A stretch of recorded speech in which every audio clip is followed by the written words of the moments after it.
Hello dear students, welcome to EPG Pathshala. I am Dr. Mandeep Kaur, Associate Professor, Khalsa College of Education, Ranjit Avenue, Amritsar. Well students, today we will discuss about landmarks in the development of educational administration in India after independence. After studying the lesson, you will be able to explain University Education Commission, discuss recommendation of Secondary Education Commission, elucidate the recommendation of Kothari Education Commission for school education and know the role of NPE in helping the overhauling of education. Actually, development of educational administration in India started from the Hunter Commission. Prior to 1947, the role of educational administrators in India was simply to carry out the restricted educational program developed by the British. But Hunter Commission in the year 1882 under the chairmanship of William Hunter was the first commission which gave wide and comprehensive recommendations on education in Indian context. This commission recommended that number of inspectors in every area should be raised so that every institution may be inspected. It suggested that as far as possible, the inspector of the primary school should be local.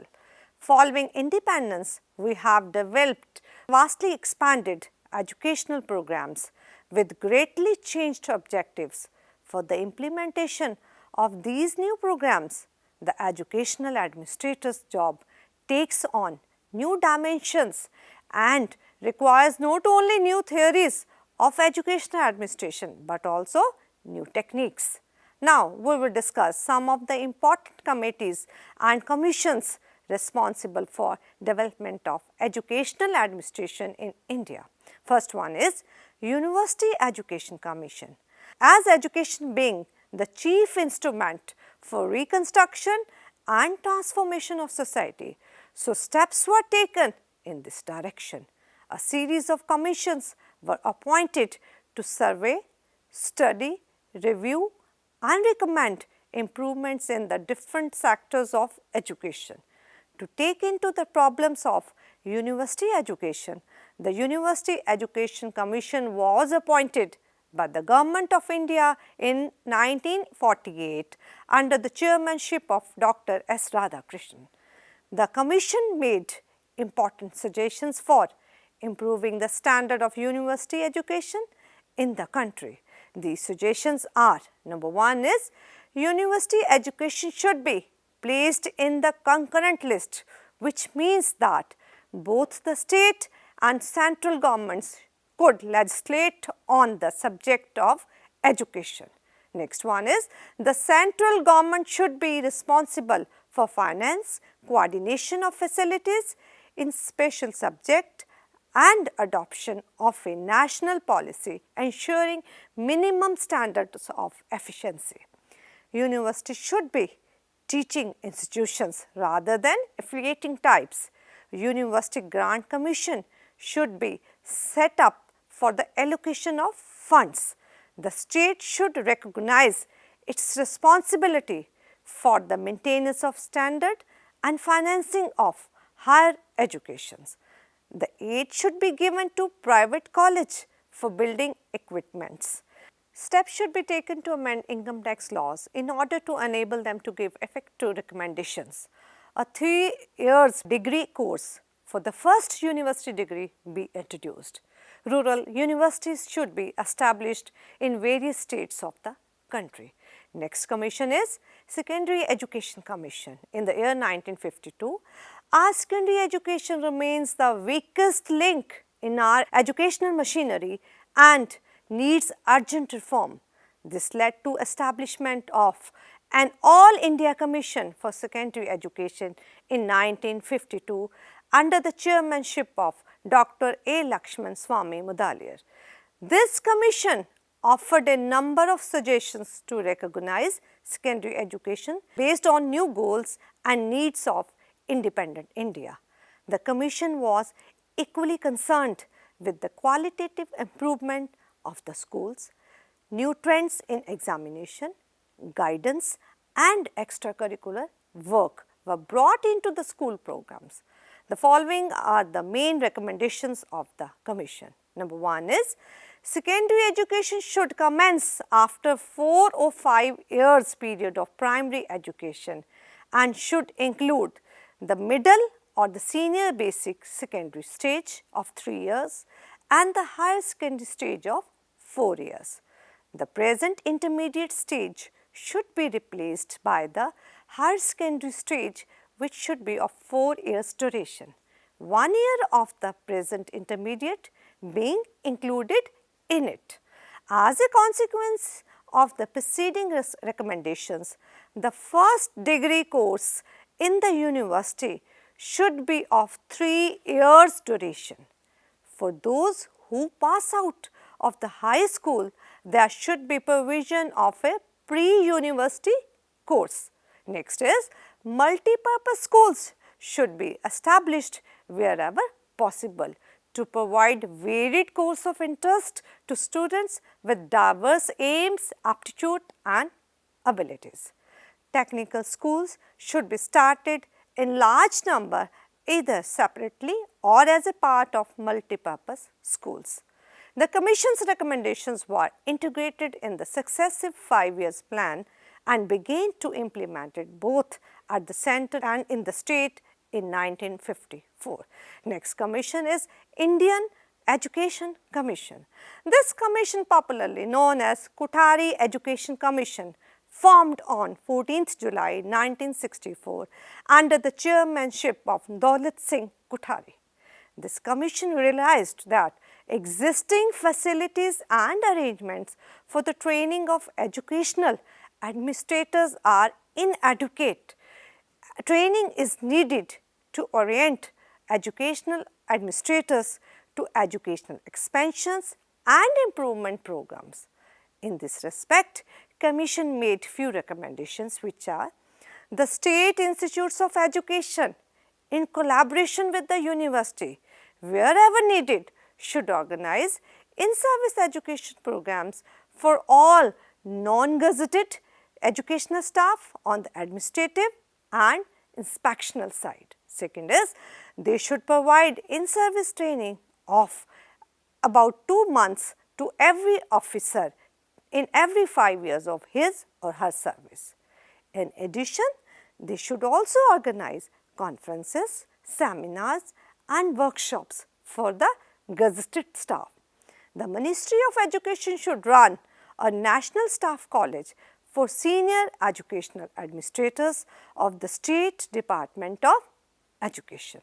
Some incentives should be provided to the officer who would improve their qualifications materially through programs of in-service education. This commission has given recommendation for both school as well as for higher education. Now, we will discuss recommendations of the commission with respect to school education system, which are adoption of a common school system of public education as the national goal and its effective implementation in a phased program spread over 20 years. Participation in programs of community development and national reconstruction should be an integral part of all education from the primary to undergraduate state. Provision of free and compulsory education of good quality for all children up to the age of 14 years as given in the Article 45 of the Constitution. A training of efficient leadership at all levels by expanding secondary and higher education and providing equal opportunities to all children of merit as well as to all children irrespective of economic status, caste, religion, sex or place of residence. Next is, the new educational system should consist of 1 to 3 years of preschool education. Next is a primary stage of 7 to 8 years divided into lower primary stage of 4 to 5 years and a higher primary stage of 3 or 2 years. A lower secondary stage of 3 or 2 years, a higher secondary stage of 2 years of general education or 1 to 3 years of vocational education. A high education stage having a course of 3 years or more for the first degree and followed by the course for the second or research degree of varying durations. First public examination to come at the end of 10 years of schooling. Secondary school should be of two types: high schools providing a 10-year schooling and higher secondary schools providing a course of 11 to 12 years. Transfer of the pre-university stage from the universities and affiliated college to secondary schools by 1975 to 1976, and the duration of the course to lengthen to 2 years by 1985-86. The University Grant Commission should be responsible for effecting the transfer of all pre-university or intermediate work from university and affiliated colleges to schools. Duration of the first degree should not be less than 3 years and the duration of the second degree to be 2 or 3 years. Standard calendar to be worked out by the Ministry of Education and the University Grants Commission in consultation with the state governments and universities concerned. Commission also made certain recommendations for private recognized schools, and these are: private schools should have a right to exist, and if they do not seek aid or recognition from the state, there should be little or no interference. The Commission suggested compulsory registration for unrecognized schools. Next one is, each private school should have a management committee consisting of the representatives of the voluntary organizations. The staffing of the private schools should be broadly on the pattern prescribed for the government or local authority schools. Moving towards the higher education, for the higher education, universities should lay down the structure and the organization in broad terms, and the relevant details may be prescribed by ordinances. Universities should also evolve dynamic techniques of administration and organization suited to their special functions and purpose. Commissions made certain recommendations in respect to higher education, and these are: the representation of the non-academic personnel should be mainly for the purpose of presenting the wider interest of the society as a whole to the university and not to impose them. The university should give considerable autonomy to their departments, schools of studies. There should be joint committees of teachers and students in each department, and in every college a central committee under the chairmanship of the head of the institution for the discussion of common problems and difficulties. The academic council should be the policy making body of the university and sole authority for determining the course of study and standards. The executive council, with the vice chancellor as the chairman, should consist of 15 to 20 members, about half being internal and half being external. Each university should have an academic planning board for permanent planning and evaluation. Next is, the governors of the state should be the visitor of all universities in the state and should have power to direct inspection or inquiry into the affairs of the university. There should be a council of affiliated colleges in every affiliating university to advise the university on all matters relating to affiliation of colleges. The Education Commission also investigated various aspects of educational administration in the country and made the following recommendation for bringing about elasticity in educational administration. First one is, the administrators should change their attitude and cultivate an openness of mind and a spirit of inquiry rather than a rule of the thumb approach. Next is, the modern officer-oriented system should be adopted, where most of the work will be done by the officer at their own level with the help of small sectorial staff. The practice of holding periodic review, that is every 3 or 5 years, of important administrative practices, comparative studies of practices in administrative matters in different states may be undertaken. State Institutes of Education and the National Staff College for Educational Planners and Administrators should take the lead and organize appropriate training courses for educational administrators. Very important turn in the field of education is National Policy on Education in the year 1968. Based on the report and recommendations of the Education Commission, the government announced the first national policy on education in 1968, which called for a radical restructuring and equality of educational opportunities so that the national integration and more cultural and economic development can be achieved. It advocated for having a broad uniform educational structure in all parts of the country and increasing gradually the investment in education. The ultimate objective was to adopt 10+2+3 pattern. The National Policy on Education (NPA) was adopted by the Parliament in May 1986. This new policy called for special emphasis on the removal of disparities and to equalize educational opportunity.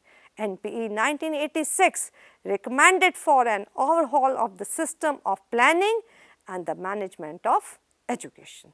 The consideration made by the policy were: number one is evolving a long-term planning and management perspective of education and its integration with the country's developmental and manpower needs. Decentralization and the creation of a spirit of autonomy for educational institutions, giving importance to people's involvement, including association of non-governmental agencies and voluntary effort. Inducting more women expert professionals in the planning and management of education. Establishing the principle of accountability in relation to given objectives and norms. In May 1990, under the chairmanship of Acharya Ramamurthy, a committee was set up to review NPA and to make recommendation for its modifications. At the national level, the Central Advisory Board of Education (CABE) committee was set up in July 1991 under the chairmanship of Shri N. Janardhan Reddy to consider modification in NPA, that is, to review educational development, determine the changes required to improve the system and monitor implementation. This committee submitted its report in January 1992, which is known as National Program of Action of 1992. This policy aimed to produce national progress, a sense of common citizenship and culture, and to strengthen national integration.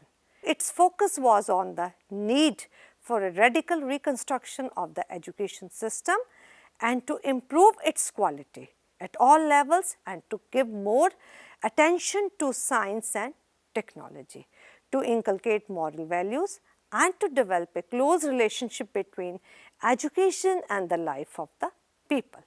From the above discussion, it is clear that National Policy of Education and its Program of Action 1986 show a clear blueprint of the administration of education from the grassroots level to the higher level with respect to the emerging issues like universalization of elementary education and eradication of illiteracy, in addition to quality education with active participation of local communities, NGOs, charitable trusts and educationists, so as to promote decentralization of education. Further, talking to education administration at state level, state governments may establish state advisory bodies of education on the lines of CAB. Effective steps will be taken to integrate mechanisms in the various state departments concerned with human resource development. Special attention will be paid to the training of educational planners, administrators and heads of the institutions. Moving to the district and the local level education administration, district boards of education will be created to administer education up to the higher secondary level. State governments will attend to this aspect with all possible expedition. within a multi-level framework of educational development. Central, state, district and local level agencies will participate in planning, coordination, monitoring and evaluation. A very important role must be assigned to the head of an educational institution. Heads will be specially selected and trained. School complexes will be promoted on a flexible pattern so as to serve as a networks of institutions and synergic alliances to encourage professionalism among teachers to ensure observance of norms of conduct and to enable them sharing of experiences and facilities. It is expected that a developed system of school complexes will take over much of the inspection function in due course. In case of educational administration at local level, local communities through appropriate bodies will be assigned a major role in the programs of school improvement. Now, next is the voluntary agencies and the aided institutions. Non-government and voluntary efforts including social activist group will be encouraged to provide proper management and financial assistance. At the same time, steps will be taken to prevent the commercialization of education by preventing mushroom growth of institutions. Education being portfolio of both state and central government, it is imperative to have autonomous organization like CBSE and BSE at the center and state levels to look after the functioning of the educational system. But the question arises, to what extent people's participation should be ensured? According to NPPOA, at the district level, there should be District Institute of Education and Training, that is the DIET, duly assigned for the work of training the teachers and heads of the institutions. In order to develop true professionalism and to ensure observance of norms, conduct and to enable the sharing of experiences and facilities. But the educational surveys conducted by NCERT and other professional organizations reported that a large number of untrained teachers and providing service like 10th pass person is teaching to 10th class student. In order to make the system successful, we have to give utmost importance to its proper implementation with the active participation of the community based on pure research in the field of administration of education. In view of National Knowledge Commission, there is a multiplicity of management structures and the government departments in the administration of school education. This creates confusion, unnecessary replication and possibly inconsistent strategy across different schools. So, there must be greater coordination between different departments of government on school education policy for ensuring more autonomy to the local community in matters of day-to-day administration of schools. In order to meet the changing dynamics of the population's requirement, the Government of India would like to bring out a national education policy, that is NPE 2016. For the first time, the Government of India is getting on a time-bound grassroots consultative process which will enable the Ministry of HRD to reach out to individuals across the country throughout 2.75 lakhs direct consultations and also taking input from citizens online. NPE 2016 is also inviting people's view on school standards, assessment and administration system. According to the government, for better governance structure, there is need to have school quality, assessment and accreditation system to cover all aspects of school functioning. Now, let us revise what we have studied. Prior to 1947, the role of educational administrators in India was simply to carry out the restricted educational program developed by the British. Following independence, we have developed vastly expanded educational programs with greatly changed objectives. For the implementation of these new programs, the educational administrator's job takes on new dimensions and requires not only new theories of school administration but also new techniques. A series of commission and committees were appointed to survey, study, review and recommend improvements in different sectors of education in order to improve quality of education. Thank you.